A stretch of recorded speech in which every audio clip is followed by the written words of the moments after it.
Bonsoir à tous, merci de nous rejoindre sur Maritima TV. Soyez les bienvenus. Voici tout de suite le journal de ce vendredi 9 août. Un journal aux couleurs JO pour commencer. Après le jeune nageur Léon Marchand et ses exploits, c'est une autre tête blonde qui nous fait rêver ces derniers jours de Jeux Olympiques. Félix Lebrun, il a arraché la médaille de bronze pour son frère Alexis et l'équipe de France de tennis de table. 3 heures de combat collectif intense, 5 manches pour venir à bout des Japonais plutôt tenaces. Et à l'issue du dernier match en simple, Félix a donc remporté l'ultime set de cette manche décisive. Pour la finale, il devient ainsi le premier pongiste français à décrocher 2 médailles olympiques dans une même Olympiade. L'ancien pongiste istréen, on n'est pas peu fier, rentre ainsi dans l'histoire. Istres, terre d'accueil des champions, mais également des vedettes de l'espace. L'autre bonne nouvelle du jour, concerne Thomas Pesquet. On ne le présente plus, l'astronaute préféré des Français devient réserviste à la base 125 d'Istres. Annonce faite par l'armée de l'air et de l'espace sur ses réseaux sociaux ce matin. Il intègre la réserve opérationnelle en tant que pilote d'A330.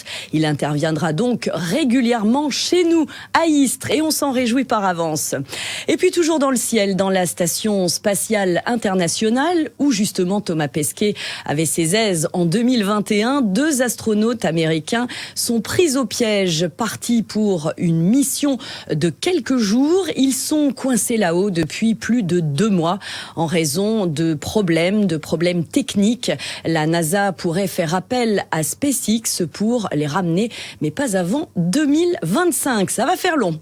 En tête également de l'actualité, les fortes chaleurs. Elles ne vous auront pas échappé. Notre département est placé en vigilance orange, alerte canicule, niveau 3 au moins tout le week-end avec des températures qui frôleront les 40 degrés dans les terres. Alors, gare évidemment au coup de chaud, l'occasion de rappeler les conseils, la conduite à tenir avec le docteur Michel Ciara, notre coach Maritima, au micro de Karim Attab.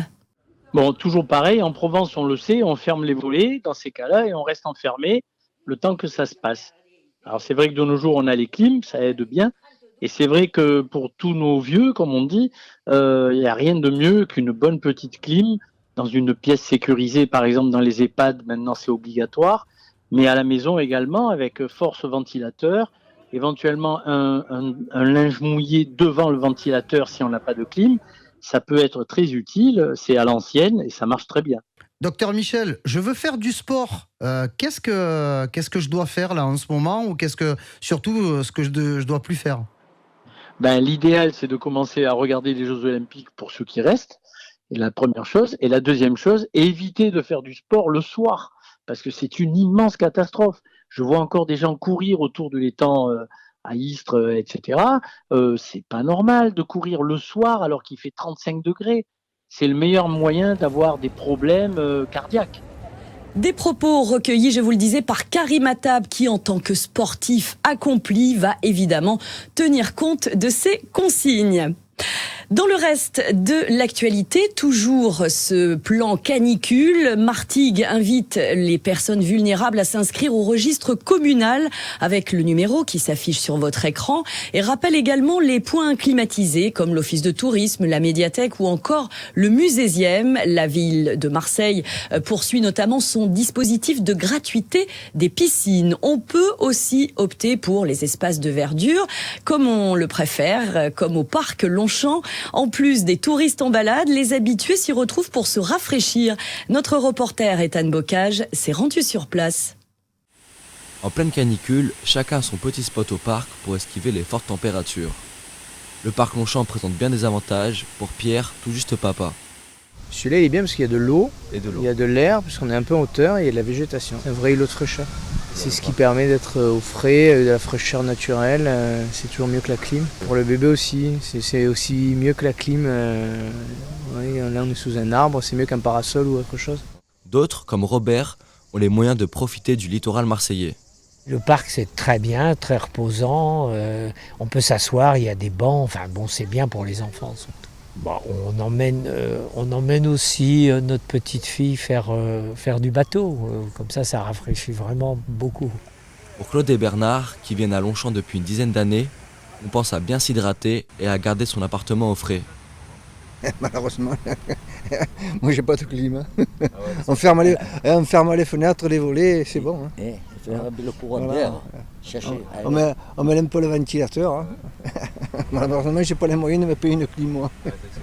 Et en plus, je suis locataire. Voilà, oui. Enfin, moi, je bois minimum 2 litres, hein, parce que Oui, il faut boire. Hein. bien sûr. Sinon, on se déshydrate. Hein, Surtout par forte chaleur, c'est un peu normal. quand quoi. on a un certain âge, Voilà, on est obligé de boire. Hein. C'est un peu normal. Hein. Sinon, vous avez toute la peau elle est sèche. C'est pas bon ça. Voilà. Non, il faut s'hydrater. Hein. Ouais. Et il faut savoir que plus de 175 000 personnes meurent chaque année en Europe des effets de la chaleur.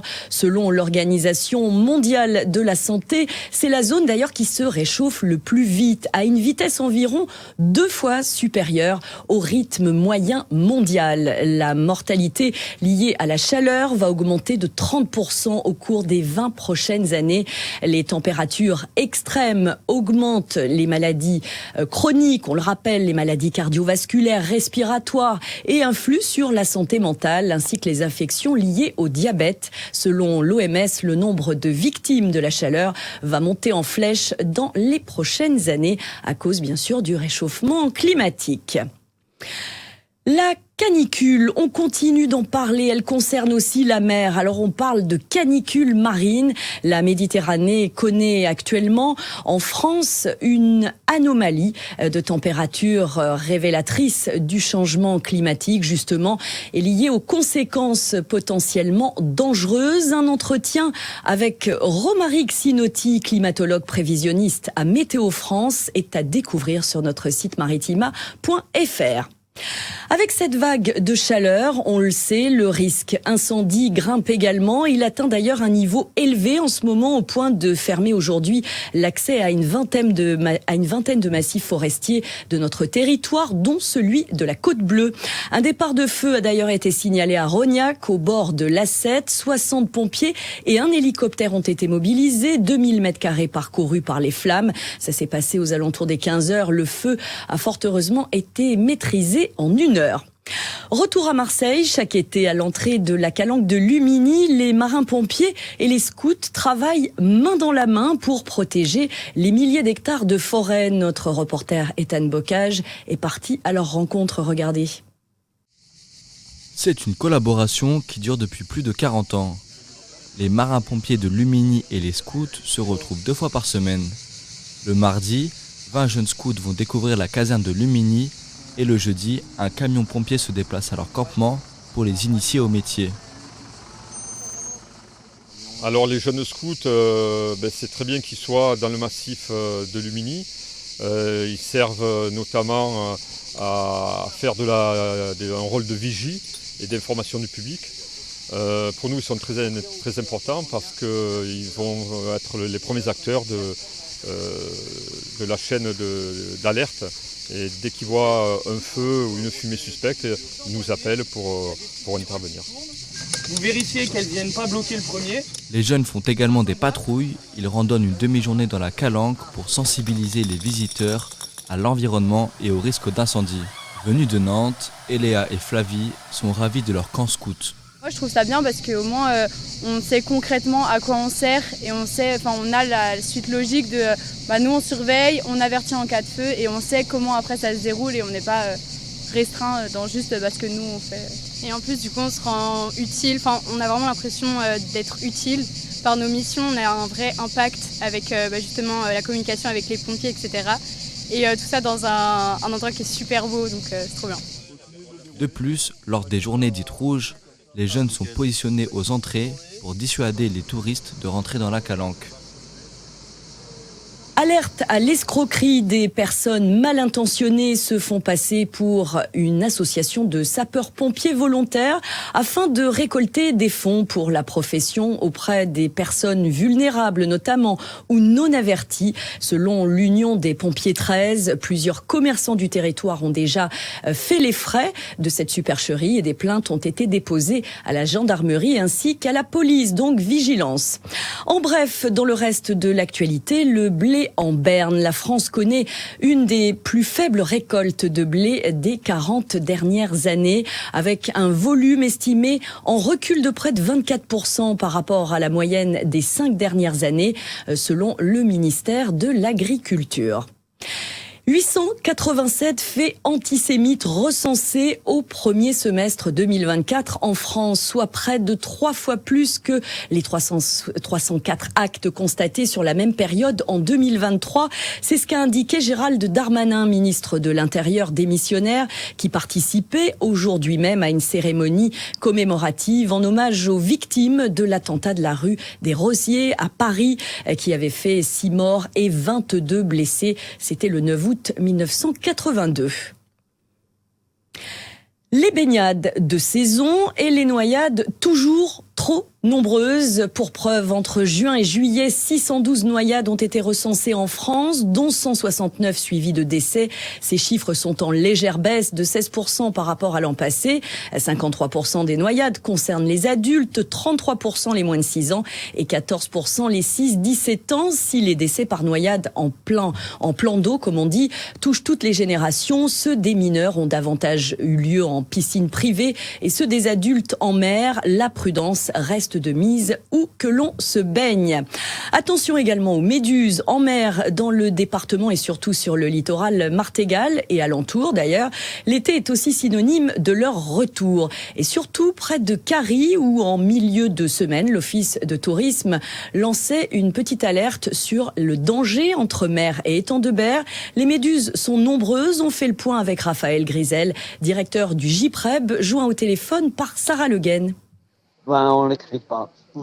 On n'a jamais compris pourquoi il y a des années à méduses et des années sans méduses. C'est un ensemble de paramètres, de température, de vent, parfois de température de l'eau à des milliers de kilomètres d'ici qui font que là où elles se sont reproduites ou là où les larves ont été émises, elles ont pu survivre beaucoup plus que d'autres années. C'est tout cet ensemble de phénomènes qui fait que sur nos côtes, les méduses sont parfois là et parfois pas sans qu'on puisse vraiment expliquer pourquoi. Alors l'année dernière, il y a eu des quantités vraiment phénoménales sur l'étang de Berre qui gênaient énormément les pêcheurs professionnels et aussi les plaisanciers et les baigneurs. Cette année, franchement, on n'en voit pas de grandes quantités. Il peut y avoir des petites accumulations liées au courant, mais par rapport à ce qu'on a eu l'année dernière, on est vraiment loin des quantités observées l'année dernière. À la page sport, un Provençal champion olympique. On y revient au JO, oui, mais avec, pas pour la France. Erwan Lepéchou a décroché dimanche dernier une médaille d'or d'escrime en tant qu'entraîneur de l'équipe de fleuret japonaise. L'ancien champion olympique tricolore natif de mi-mai a dû vaincre ses anciens coéquipiers français en demi-finale. Un moment forcément chargé en émotions qu'il raconte à Joe Temple. Écoutez. Là, c'était complètement dingue, c'était indescriptible. Et j'avoue que ça prend aux tripes. Émotionnellement, ça a été très compliqué. Parce qu'effectivement, quand il y a le public qui chante la Marseillaise, mais que toi, tu as des conseils à donner. Alors du coup, je me suis arrêté. Puis à un moment donné, je me suis ressaisi en disant, ben non, mince, même si c'est la Marseillaise, il faut quand même que je lui dise quelque chose. Mais donc, voilà. Donc, ça a été, tout le match, ça a été fait de je fais mon boulot, ah ouais mais là c'est dur quand même, ouais mais faut quand même que je le fasse, voilà. Mais avec les gars ça s'est mieux passé que ce que j'aurais pu penser parce qu'on s'est pas trop vu finalement. J'ai essayé de pas me focaliser, enfin de pas regarder du tout le banc d'à côté, de pas regarder non plus les tireurs d'en face parce que ça aurait été émotionnellement très dur pour moi. Après juste avant on s'est croisés dans les couloirs et voilà on s'est souhaité bonne chance. Il y avait mon frère aussi sur le banc donc sur le banc en tant que kiné donc c'était compliqué. Mention spéciale pour la finale olympique de football. Ce début de soirée, l'équipe de France menée par Thierry Henry est opposée à l'Espagne au Parc des Princes. La nuit des étoiles, c'est ce soir pour la 34e édition. Le risque incendie, on y revient, comme évoqué dans cette édition, joue les troubles fêtes. Les passionnés d'astronomie qui avaient rendez-vous ce soir au phare de la Couronne, ne pourront pas observer les étoiles. Le rendez-vous est annulé. Thierry Descamps est vice-président de l'Astro-Club M13. Comme la manifestation devait se dérouler au phare de la Couronne en bordure de massifs forestiers fermés pour risque d'incendie, Donc nous avons décidé de l'annuler pour des raisons de sécurité, quoi. Je dois avouer, je me souviens pas qu'on ait eu ce genre de situation qui nous oblige effectivement à annuler. On a annulé pour des raisons du Covid, mais pas au dernier moment comme ça, à cause de la situation environnementale. Disons. Qu'est-ce qui est prévu ce soir et qu'est-ce qu'on va pouvoir regarder dans le ciel ce soir? On verra à partir de 22h, par exemple, l'amas globulaire d'Hercule. Donc qui est une mini-galaxie qui comporte plusieurs milliers d'étoiles et qui est satellite de notre Voie lactée. Et comme je vous disais, à partir de 22h30, on devrait pouvoir voir Saturne qui se lève. Et donc aussi les étoiles filantes. Pas de séance observation donc à Martigues. D'autres événements sont maintenus dans le département, comme à Aix, Aubagne ou encore en Suisse. Cette année, la nuit des étoiles, sachez-le, s'échelonne sur 3 soirées consécutives jusqu'à dimanche. Donc, profitez de lever les yeux au ciel. Autre soirée sous les étoiles, mais autre ambiance à Cary. C'est week-end latino. Avis aux amateurs, musiciens, danseurs, performeurs au programme ce soir et demain dès 20h au bord de l'eau et c'est gratuit. Et puis à Saint-Mitre, 2 rendez-vous, un concert de piano, très sage, demain à 11h à la Manard dans le cadre du festival de la Roque d'Enterron. Et puis banquet gaulois, là on se lâche sur la place Neuve le soir dès 19h30, cochon de lait et agneau à la broche au menu par Toutatis. Enfin à Fos, taureau piscine ce soir à 21h pour les amateurs et puis grand rodéo spectacle demain à ne pas manquer, toujours aux arènes municipales à 21h également. Et puis 3 concerts à retenir dans le cadre des Haussiennes. Kinvey le 15 août, un tribute de Pink Floyd le 16. Et puis Chimène Badi et sa belle voix le 17 août. Voilà, c'est la fin de ce journal. Merci de l'avoir suivi. Les prévisions météo en détail, on y vient dans un instant. Restez avec nous pour la suite du programme. Très bon week-end, bonnes vacances ou bon retour au choix et à la semaine prochaine.